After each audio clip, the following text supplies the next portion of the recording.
பிஜேபிய ஆளுங்கட்சி இழுக்க பார்க்கும் அவங்க சைடு.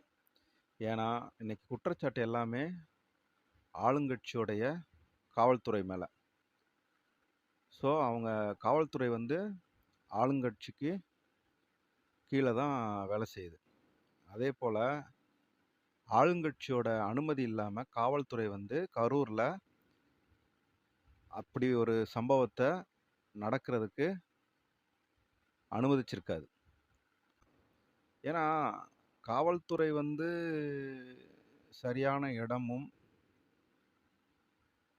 நல்ல வசதி வாய்ப்பு, நாலாபுறமும் சந்து, ரோடு இருக்கிற மாதிரி உள்ள வழிகள், வாய்ப்புகள் உள்ள இடங்களே, விசாலமான இடங்கள், பெரிய மைதானம் போன்ற இடங்கள், அந்த மாதிரி இடங்களா பார்த்து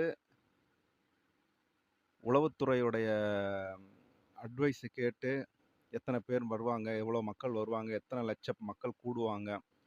ஸோ அதை வந்து உளவுத்துறையிடம் தகவலை பெற்று தமிழக உளவுத்துறையும் நம்ம தமிழ்நாடு கவர்மெண்ட் கீழே தான் இயங்குது. ஒவ்வொரு காவல் நிலையத்திலும் ஒரு உளவுத்துறை அதிகாரி இருப்பார். ஸோ உளவுத்துறையிடமும் தகவலை பெற்று எத்தனை மக்கள் கூடுவார்கள், எத்தனை லட்சம் மக்கள் கூடுவார்கள் என்பதை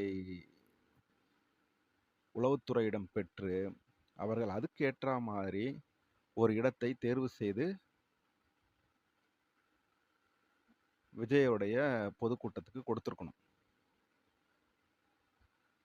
அதே போல தகுந்த பாதுகாப்பும் கொடுத்துருக்கணும். வர பொதுமக்களுக்கு தகுந்த பாதுகாப்பு கொடுத்துருக்கணும்.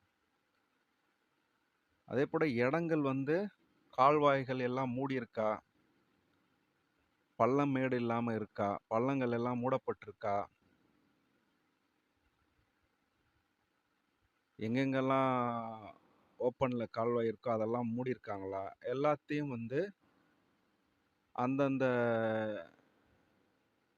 துறையை சார்ந்தவர்களை வைத்து அதெல்லாம் சரி செஞ்சிருக்கணும். சரி செய்து அனுமதி கொடுத்துருக்கணும். இல்லைன்னா வேற இடத்த ஒதுக்கியிருக்கணும். வேற இடத்த ஒதுக்கி அங்கு வரக்கூடிய பல லட்சம் மக்களுக்கு பாதுகாப்பை வழங்கியிருக்கணும். இது வந்து ஒரு பொதுக்கூட்டம் தான். எவ்வளோ பொதுக்கூட்டங்கள் நடக்குது. மக்கள் எவ்வளோ பெரிய நெருக்கலான பொதுக்கூட்டத்தெல்லாம் சந்திச்சிருக்காங்க, வந்திருக்காங்க, போயிருக்காங்க, வந்திருக்காங்க. எந்த